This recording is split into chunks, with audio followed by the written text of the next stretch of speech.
He received his PhD from University of Oslo in Norway in 1990. He worked as a postdoc at Linköping University in Sweden, and then he joined as a faculty member in 1991 METU physics department. He worked as a visiting scientist at the Material Science Department of Toronto University in Canada in 1996, and his main research interests have been physics and technology of semiconductor materials and devices, including solar cells. Raşit Turan has coordinated many national and international projects, among them the European FP6 projects, Semi-Nano and METU Center has been among the largest research and support projects coordinated by Professor Turan. In 2009, he founded a new research center called Center of Solar Energy Research and Application, GUNAM, in METU campus. GUNAM has attracted nationwide and international attention. Recently, a national solar energy system development project called MILGAS been given to a consortium where GUNAM is a key member for solar cell development. In his talk today, he will talk about the photonic management by structuring surface of crystalline silicon solar cells for efficient energy harvesting. So welcome, Professor. Thank you, Tarek. It was a very nice introduction, and good afternoon to everybody. It's a great pleasure for me to be with you today in this afternoon. Today, of course, I have tried to adjust my talk in a manner that you enjoy from the photonic point of view. For this reason, I have chosen this topic and this title for my talk today: Photonic Management by Structuring Surface of Crystalline Silicon Solar Cell for Efficient Energy Harvesting. You will then understand how the surface structures are important for the photonic management on the surface of the device. Photonic is very important field in the photovoltaic science and technology. And I recommend you all to engage yourself into research activities in this field. But before I start the topic, I have some advertisement about GUNAM. This research on solar cells and in general solar energy dates back to 1970s in Middle East Technical University. We are maybe the first institute working on solar energy research in Turkey. And first paper was published in 1986 from our university on solar cells, photovoltaic solar cells. Then in 2009, we created this new research center called GUNAM with the support from the government. And you can see our history and you can see our achievements in this chart. I'm not going to mention all of them. A lot of European projects, nation projects have been completed. We are quite active at the moment with many projects, different cell technologies, different architectures, materials, power electronics, etc. So a lot of topics are among our research agenda. And also many activities are being organized by us, among them PVCon, which is called Photovoltaic Technology Conference. We have done the second of this conference this year, 2020, and we are organizing this as an international event. So I can say that GUNAM has been the major research center, the most comprehensive research center in Turkey, as well as in the whole East Europe and East Mediterranean region in terms of infrastructure and human potential working in this particular field. Okay, but a new development has very recently been,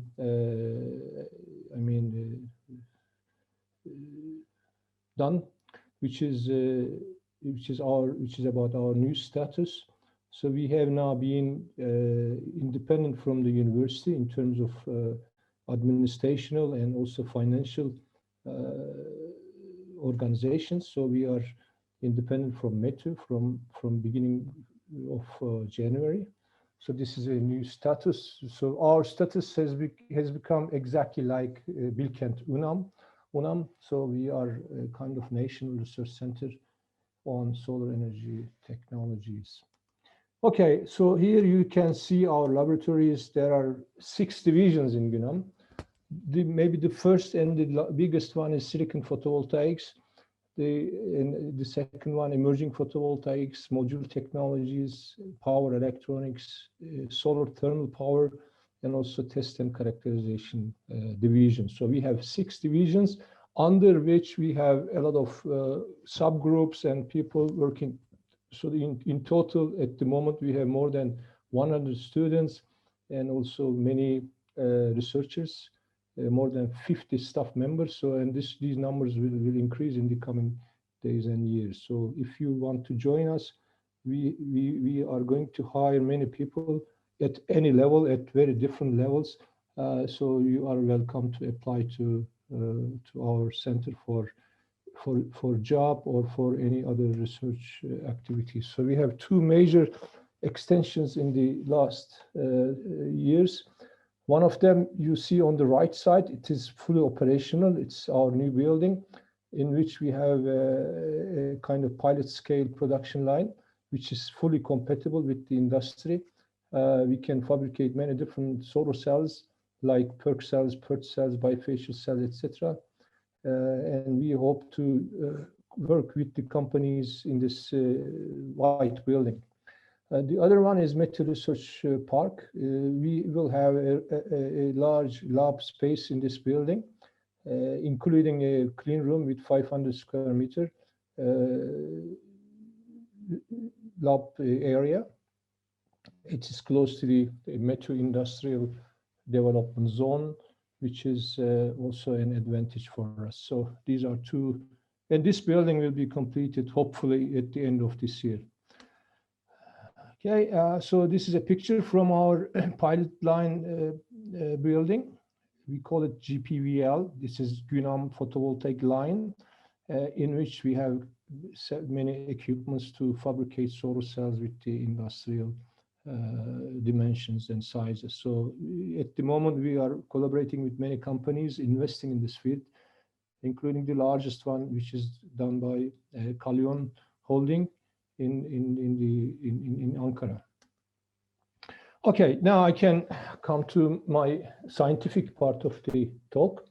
Here I will talk about light management on the silicon surface, and also I will talk about how to create structures on silicon by using metal assisted etching, and also I will present some results from these studies. Okay, so when you measure reflection and transmission from silicon wafer, which is a kind of metallic material in terms of optical behavior, it has high refractive index. So almost 40% of the light falling on silicon is reflected from the surface. This is, of course, not desirable for solar cell applications. So you would like to have more absorption, less reflection, and less transmission. So one important way of reducing reflection from the surface is to cover the surface by an anti-reflection coating. In this case, we use silicon nitride. Silicon nitride is traditionally coated on silicon surface to reduce the reflection from the surface. This is something industry is routinely doing at the moment. Another thing that you can do is to texture the surface in such a way that you create pyramids on the surface. And when you have these pyramidal structure on the surface, there will be more than one interaction between photons falling on the surface and the silicon substrate. So it means that the absorption probability will increase. So in general, these two, let me have, sorry, pointer also here. In general, today in the industrial applications, this nitride coating and texturing are done together. So we have both structures on the surface. So you see SEM pictures on the surface structures that we are routinely producing at Günam. So you see the surface is completely covered by pyramids of silicon, which is created by etching using a potassium hydroxide solution. So here you see how we manage to reduce the reflection, how much we reduce the reflection. So you see the blue dots are showing the reflection from silicon, bare silicon, and it is reduced to this level by creating pyramids on the surface. And in addition to pyramids, if you use also silicon nitride, so the reflection is reduced almost to zero in a certain wavelength range. So this is the thickness of the nitride layer is adjusted in such a way that we have minimum reflection when the solar radiation has maximum. So the solar spectrum has a maximum at around 500 nanometers. So here at this point, we have almost zero reflection from the surface. So this is a result of pyramidal surface structure and also an anti-reflection coating. So by the way, I mean, you can always ask questions by interrupting me. You don't need to wait until the end of my talk. We can discuss all these things during the talk. Okay.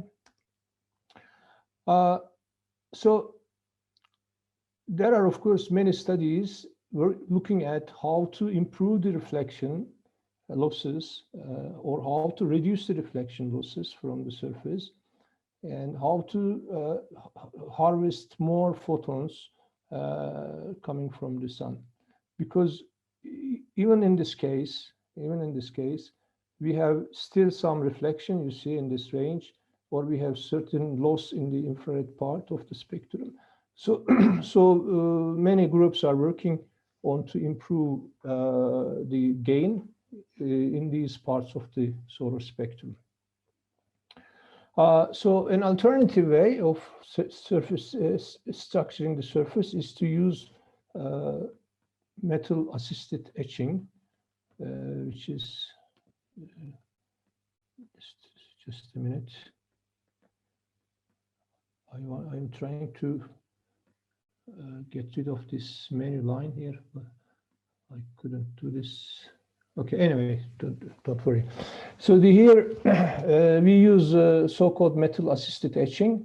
It's a solution-based technique. It's very easy to implement. It's applicable to large areas, so it is fully compatible with the industry. It's a top-down approach.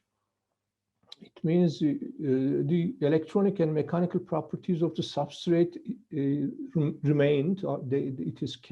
These properties are preserved so that when you start a very nice, good material, so the final ultimate material will be the same as your initial material. So it's an advantage. So wide range of structures can be created on the surface: nanowires, nanoholes, nanocones, inverted pyramids, etc. Okay. Yes. Can I ask, how does the electronic and mechanical properties change when we are doing chemical etching? Sorry, how does? How does the electronical and mechanical properties change? Okay, so the material etching will be the same. After the etching, the material will be the same. I mean, you will have silicon at the end of etching, no different material. Electronic properties, of course, will change. Optical properties will change. Mechanical properties will change. I will come to these points. I mean, there are many features and many concerns about these properties. So you will see many of them in the coming slides. Okay. Okay. Yeah. Okay. How does this work? I mean, how does this metal-assisted etching work? Let us see that. First of all, we use a solution like silver nitride, in which we have a source of silver, this one, and also HF, hydrogen peroxide, and water. Okay, here there are a series of chemical or electrochemical reactions taking place here. First of all, silver nanoparticles are formed on the surface, and these silver nanoparticles, they inject holes into silicon substrate, and these holes are used to reduce the hydrogen peroxide and create water molecules, and these water molecules combines with silicon and also with holes create silicon dioxide. And this silicon dioxide is etched away by hydrofluoric acid. It's very nice, actually, reaction series. So at the end, this silver nanoparticle sinks through the substrate. It is seen maybe here in a clear way. So we have silver nanoparticles, and it goes down, it sinks to the substrate, toward the substrate, and at the end you have nanowires. Okay, you see on the right side, nanowire structure is formed on the surface. Okay, and here you see a comparison of silicon with and without nanowires.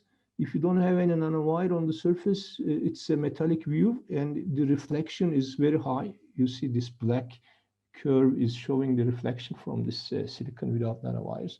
But with the nanowires, the silicon color becomes black.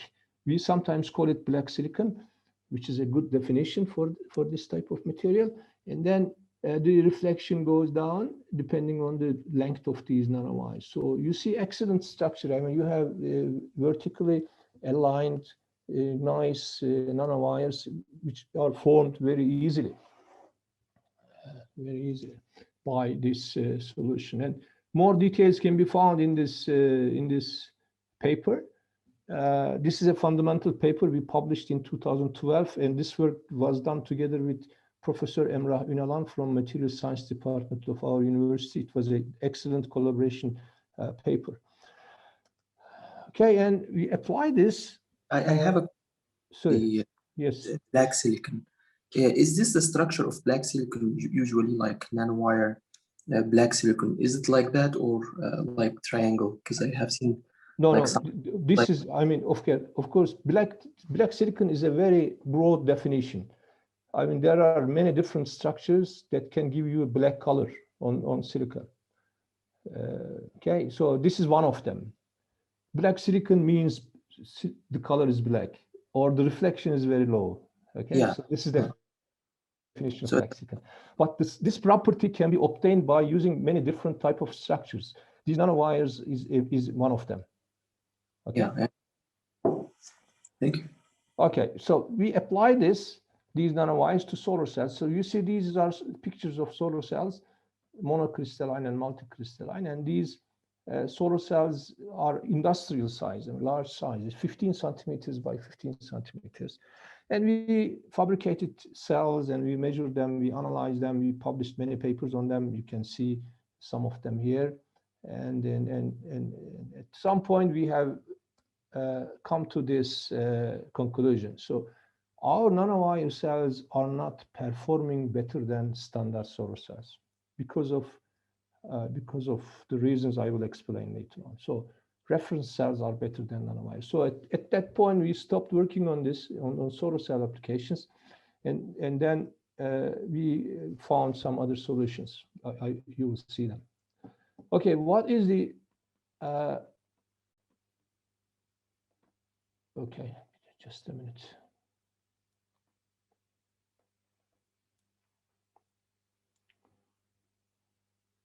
Just a minute. John, may I ask a question? Yes. How we did, maybe I missed it, but I'm curious, how did we manufacture the nanowires in the beginning? By etching or a different method? This is by etching, just a minute. Okay. You see here, silver nanoparticles are helping to etch only the region under them, and then they etch. I mean, they dig into silicon wafer and leaving behind the nanowires. Okay, so this structure is obtained by etching silicon. So these nanowires are pure silicon, nothing else, no other different materials, same material as the substrate. Okay, I thought they were silver. That's why I was asking. Thank you. Okay, what is the reason for bad or worse performance of nanowires? So here you see a kind of explanation of this. If you have nanowires on silicon and if you create an p-n junction, as you see here, the electron hole pairs created here are easily lost due to two major mechanisms. One is Auger recombination, the other one surface recombination. Okay, so these two recombinations causes them to recombine, and then you lose them. So finally, you don't have the electrical charges to collect. So the recombination is quite high compared to the standard pyramid structures. Okay, so these are the main. So what you have to do is now to maybe reduce the total area. So here you have extremely large surface area. So to handle this problem and to solve this problem, we worked on this structuring silicon surface with this technique in a different way. We try to manipulate, or we try to modify the chemistry of the solution, and then look at how we can control the surface structures. So here we have two major processes taking place. One is the oxidation process, the other one is the etching. So we try to control these two. Okay, so we try to control the oxidation and etching by changing the chemical reaction. I will show this to you. So for instance, instead of using hydrogen peroxide, we first used nitric acid, HNO3, which provides us more flexibility in the chemical composition. Okay, in this way, we could control the Hall generation rate and Hall consumption rate. So with an oxidant like hydrogen, nitric acid, Hall generation rate can be higher than Hall consumption rate. In the previous case, Hall generation rate, which is, taking place through the silver nanoparticles, is less than Hall consumption rate without an oxidant. So when oxidant is added, which is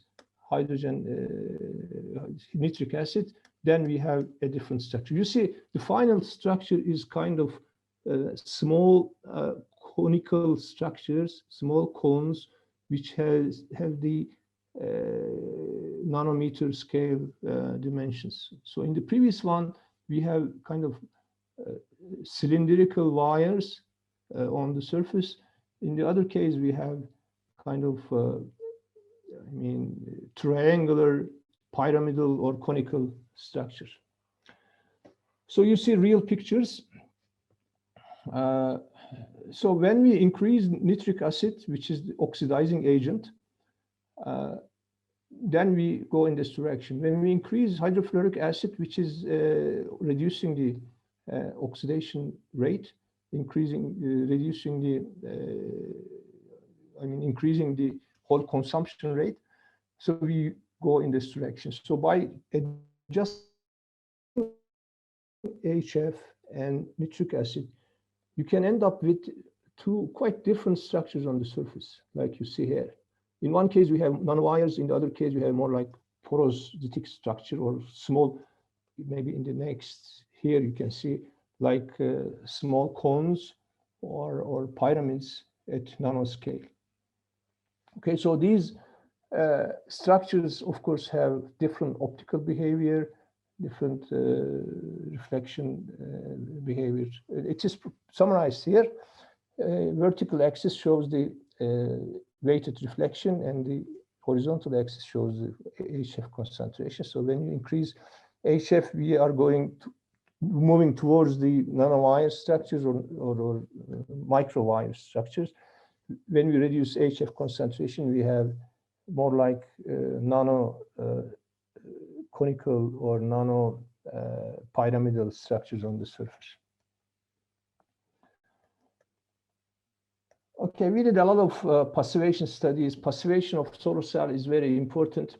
You have to reduce recombination on the surface, so passivation is critical in the real application. So I'm not going to explain all the details, but we have optimized this passivation with respect to the smoothing process. This smoothing was done here after the structure is formed. We use a dilute Koch solution and remove the sharp edges and get more smooth structure on the surface.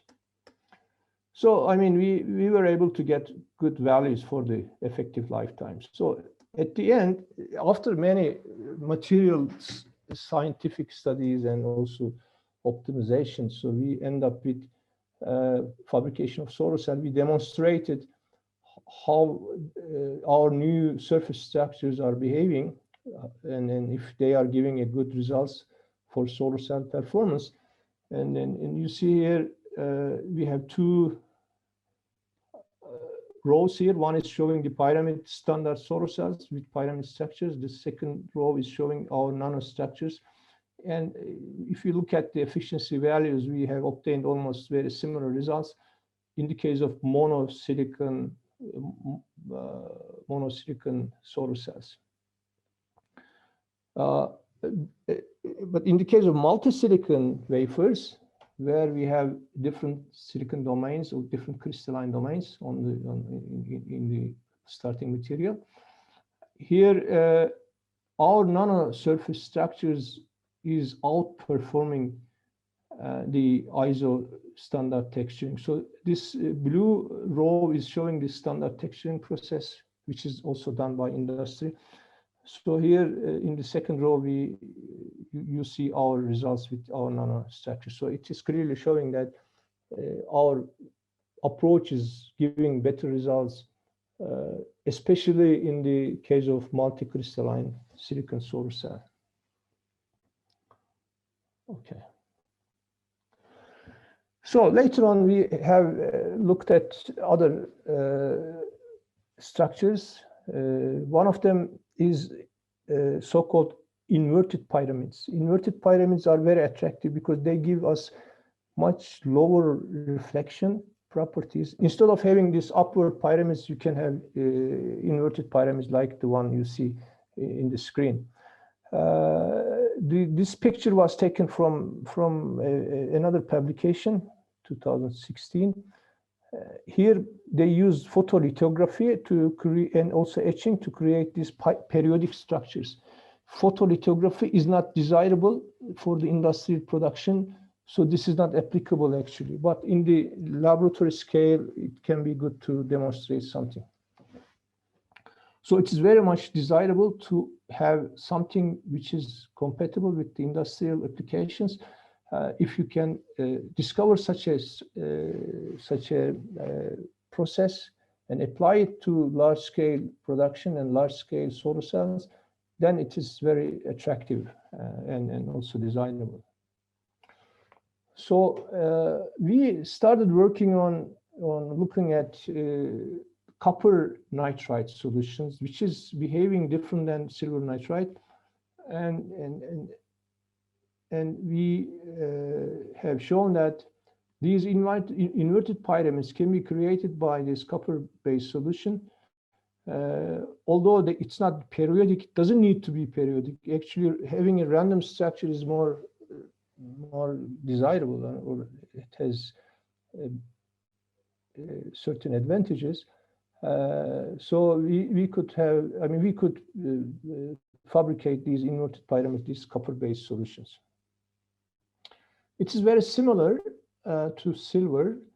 However, the difference between silver and copper is lying in the electronic band alignment and band structure of the solution and silicon combined system. So the whole injection from copper nanoparticles is very depending on the band barrier here, which is also depending on the orientation, surface orientation of the silicon wafer.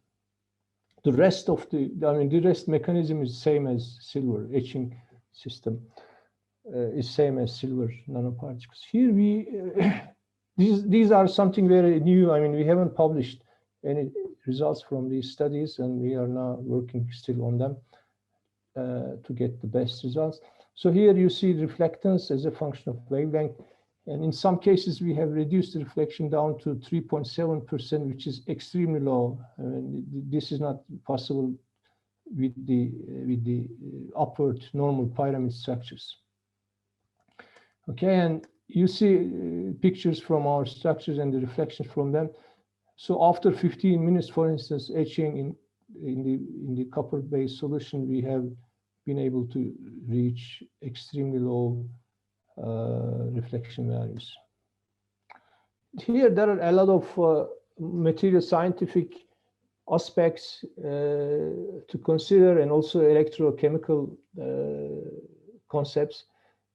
So the etch rates here, etch rates of our solution depends very critically on 111, 100, and 110 directions of the crystal surfaces, so which leads to formation of these inverted pyramids. And additionally, later on, we discovered that in some cases we can create some star-shaped structures on the surface, which is also a result of etch rate differences of crystal orientations. So here we have reached even 2.6% total reflection from the surface. So it's pure, extremely black silicon can be obtained in this way. So we are now in the way of fabricating solar cells with this. Actually, we did just we tried a couple of solar cell fabrications. The cell efficiency was around 16.8%, but this is not sufficient for us. We have to go over 20% for a good demonstration of the technique. So we are still working on that. Okay, another approach to solar cell manufacturing is to fabricate three-dimensional structures, three-dimensional solar cells. In standard solar cells, you have a planar PN junction, as you see here, and the light comes from perpendicularly on the surface, or with an angle, of course, but it comes from this side, and then electron hole pairs are created, and you need to collect them. So the electron and hole should travel in the material a long distance, like 100 micrometers or even more. But if you make a solar cell as shown here, like micro rods and PN junctions are radially formed, as you see here.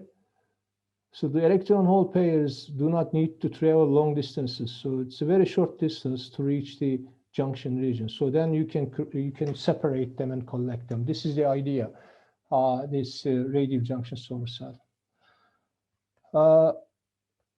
So first of all, we need to create micropillars. They are not nanostructures, and the diameter of the pillars should be around 5-8 micrometer or so. This is done by photolithography, just for the demonstration. So we create photoresist and also pattern it, and then we put gold metal on top of that, and then we lift off the gold. Then we then we end up with a structure as shown here. So we have a gold film and also some holes through the gold film. And then metal assisted etching is done exactly like the one in the previous slides. But here, only the region under the gold film is etched away. So at the end, we have silicon micropillars. They are not nanowires, they are micropillars, okay? The dimensions are high. And then next, we fabricated solar cells on these pillars. I'm not going to explain the details, but a lot of different processes have to be done in order to make PN junctions and solar cells. And you see pictures of our samples. They are very nice, actually, and they are vertically aligned and with the size of a few micrometer in diameter. And then we measure, of course, we have optimized this process in terms of length and etch time, and also reflection from these surfaces are measured. And finally, we fabricated solar cells on them, and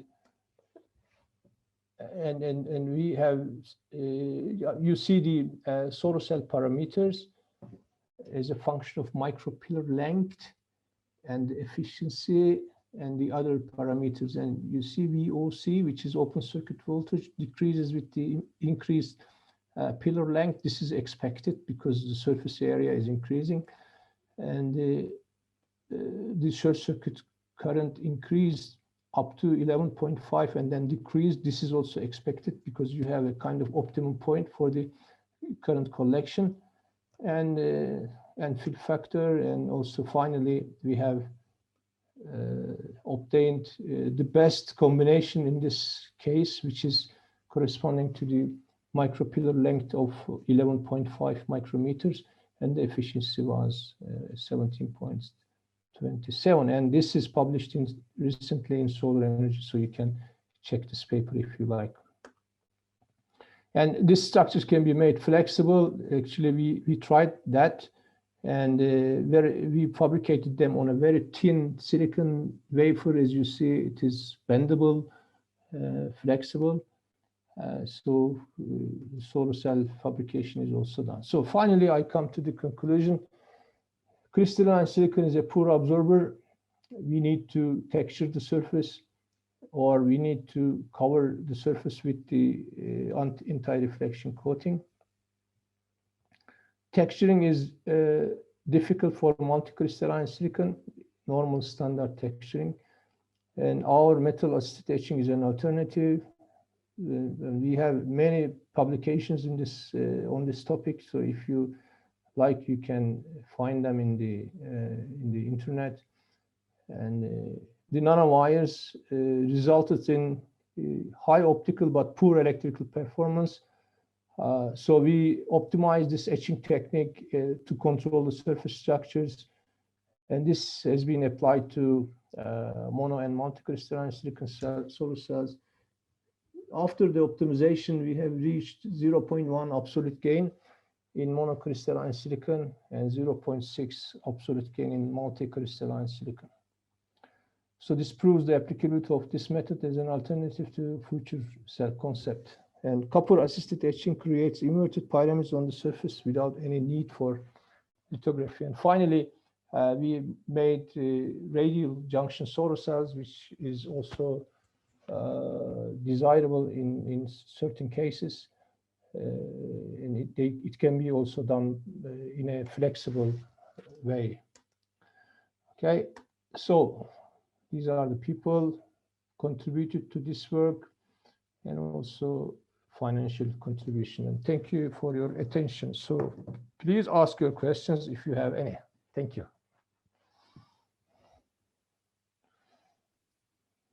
Thank you, Professor Turan, for the presentation. We have, if we have a question, you can directly unmute yourself and ask the professor. If you would like to write, I can read your question from the chat.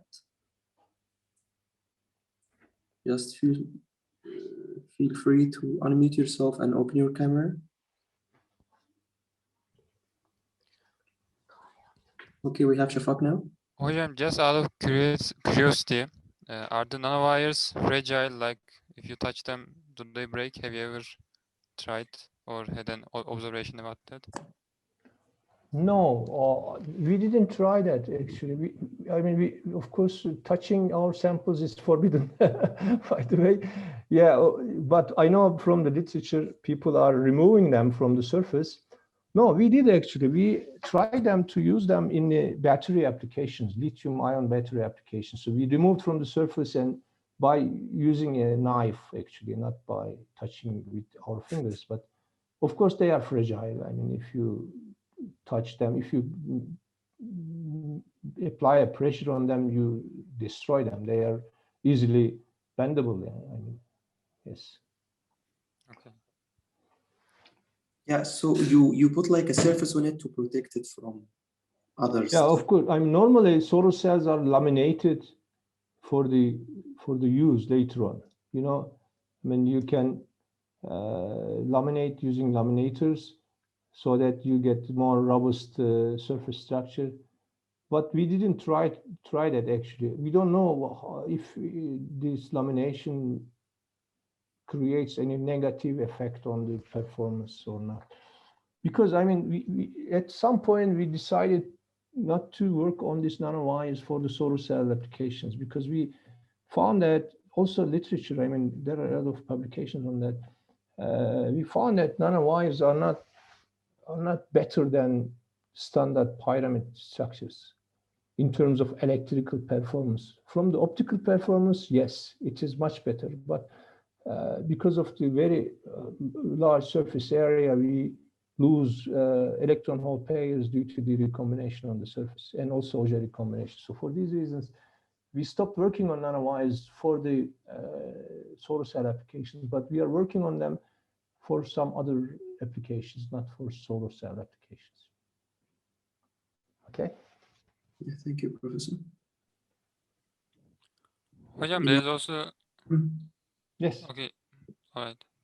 Okay. Like the absorbance of the light is very high, but the efficiency is around 20%. So, like, is the difference between the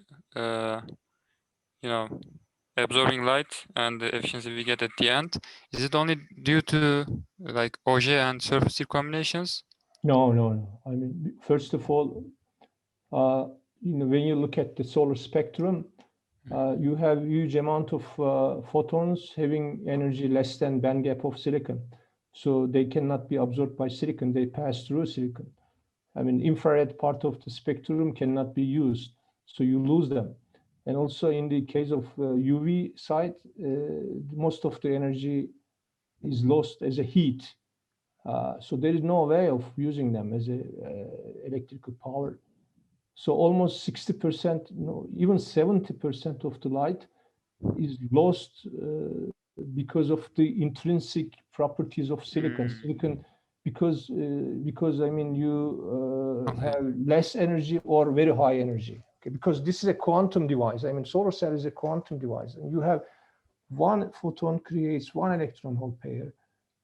So you need to optimize this somehow. So if your photon carries higher energy, doesn't matter. I mean, it doesn't, there is no difference between UV photon and green photon in terms of charge generation, because they both create one electron hole pair, not more than that. So you lose, I mean, the maximum efficiency, if you make solar cell excellent, perfect, and there is no loss, technological loss, so maximum efficiency you will get, it is around 29%, not more than that. Okay. I see. Thank you. So I would like to invite all of you to visit us at GUNAM. Some of you have already done probably, but you should see our facilities. We have an excellent infrastructure for solar cell manufacturing and also doing research on solar cells. if you are interested in joining us, so just let me know. You can write directly by an email to me. Hocam, if silicon has such a loss of spectrum, Yes. can't we use another matter, or maybe covering to catch the lost spectrum part of the spectrum? No. Okay. As long as you have one single PN junction, the maximum efficiency you can obtain, which is called Shockley-Queisser limit, there is a theoretical background for this, is around 30%, 30. 32 maybe, not more than that. Cadmium telluride is slightly better than silicon, but it has other disadvantages. Okay, so as long as you are using one single junction, you cannot reach more efficiency values. However, if you use more than one junction on top of each other, which is called tandem solar cell, then you can reach high efficiencies like 50%, 40%. But it has other disadvantages and also technical difficulties. Silicon is an, I mean, silicon is a miracle material. It's a kind of unusual or extremely useful material. I mean, silicon is is the main material for the microelectronics. Today, all chips, all electronic devices are made on silicon, and many photosensors, photodetectors are made on silicon.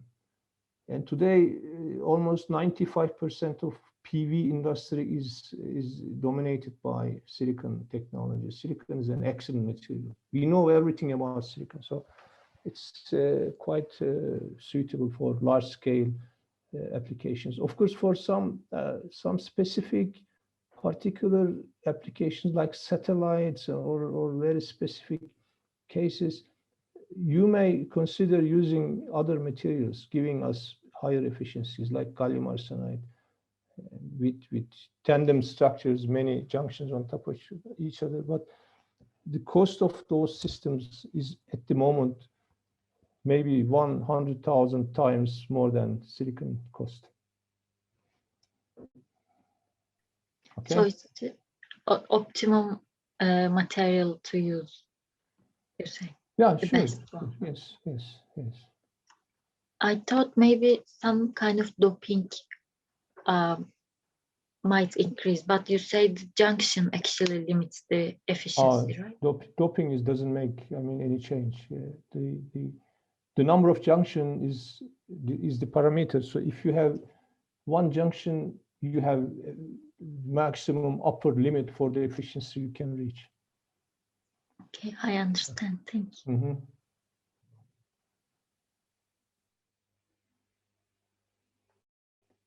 Any other question? Yeah, can you repeat the name of the theoretical limit that you said name? Shockley-Queisser. Okay.